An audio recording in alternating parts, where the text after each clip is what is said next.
Nú komið að því að setja inn myndir og fyrstu myndirnar, þær koma inn hérna á blaðsíðu 4.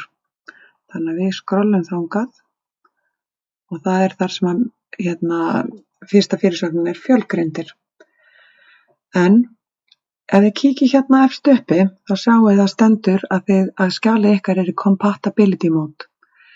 Þetta þýðir að maður getur gert svona lágmarksbreytingar og til þess að hafa aðgang að öllum þeim aðgerðum sem hægt og við þurfum á að halda til þess að vinna myndirnar eins og ég vil að þið gerið, þá þarf maður að laga þetta.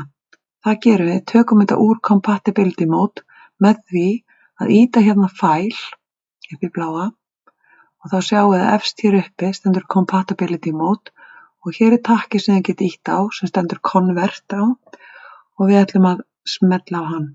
Síðan samþykkum við hér þennan orðavaðal sem birtist og þá sjáum við að compatibility mode horfið hér úr og nú höfum við aðgang að öllum þeim verkfærum í sambandi við myndirnar sem við viljum. Til að setja mynd þarf maður að passa alveg svo í efnisyfirlitinu að vera með bendilinn á réttum stað inn í textanum einhvers staðar nálægt þeim stað þar sem myndin á að koma. Ef að bendillinn ekki blikkandi hér inni, þá hann blikkandi einhvers staðar annars staðar og þá með myndin fara þangað. Til þess að setja myndin inn, þá farið inn í insert og picture.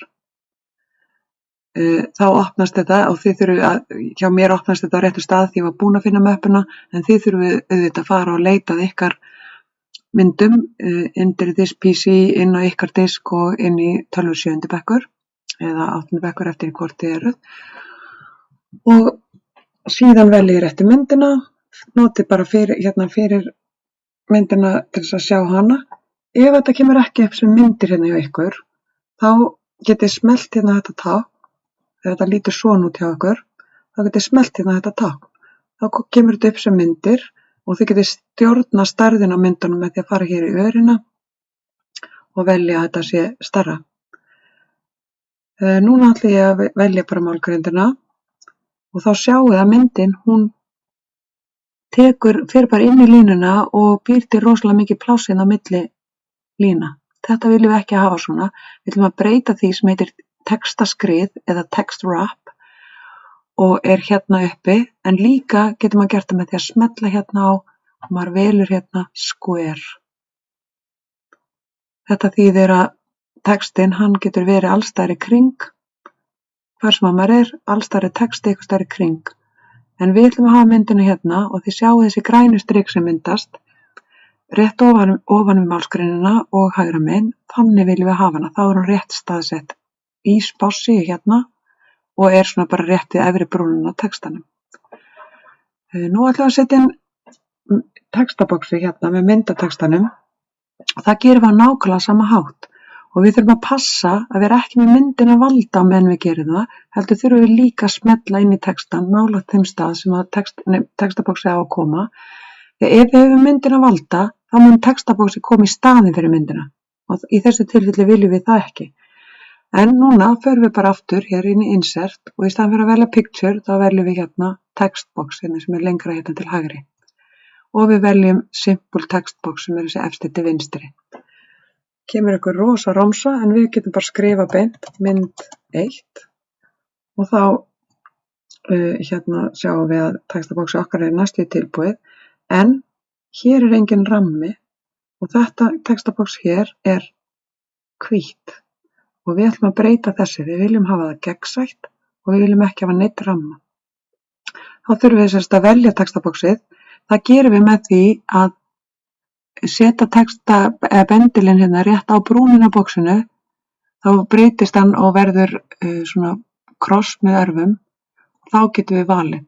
Ef við erum með þetta venjulega textabendilstákn sem eins og stóra í, smellum einhvers staðar, þá erum við bara að fara að smella inn í boxið til þess að geta breytt letrinu.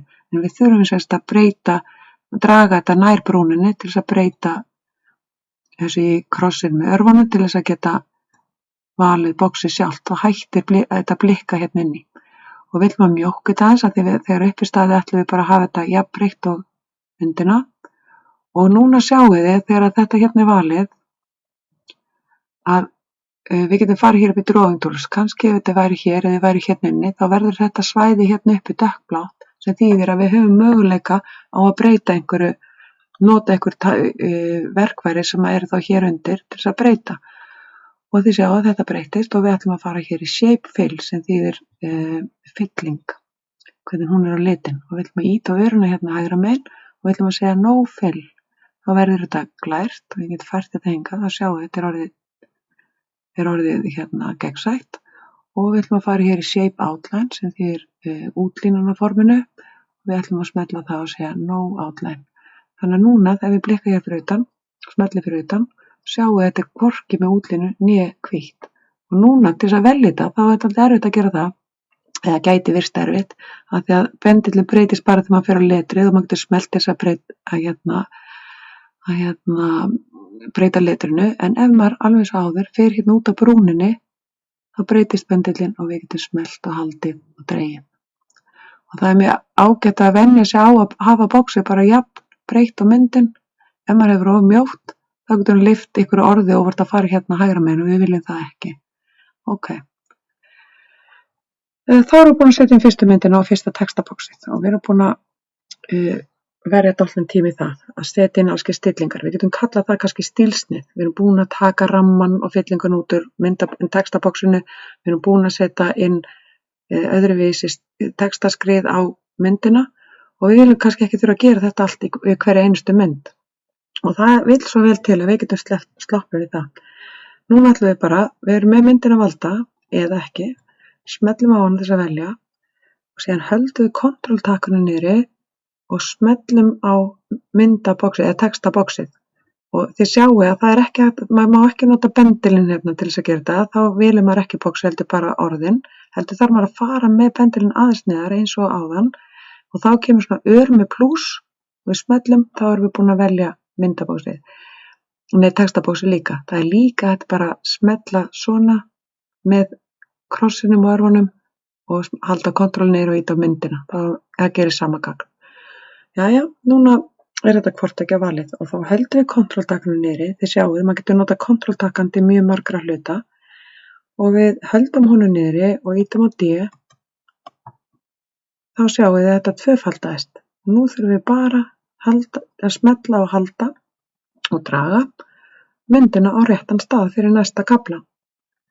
Og þá erum við komið með tvær alveg eins myndir og eins textabox líka, en við bara smellum inn í textaboxið og breytum einum í 2 og nú veljum við myndina og í staðinn fyrir að fara að segja insert, þá ætlum við að fara hérna upp í Picture Tools, smella á það og hér í táknunum hérna, miðjutáknið, þar er Change Picture, sjáðu þið. Við smellum á það og segjum From File, ætlum að sækja mynd á tölvuna okkar og lendum þá væntanlega inn í möppinu sem vorum í og þetta er rök og stærðfræðigreind sem er þessi mynd hér og við smellum á hana og setjum inn og þá bara kemur hún hér inn í staðinn.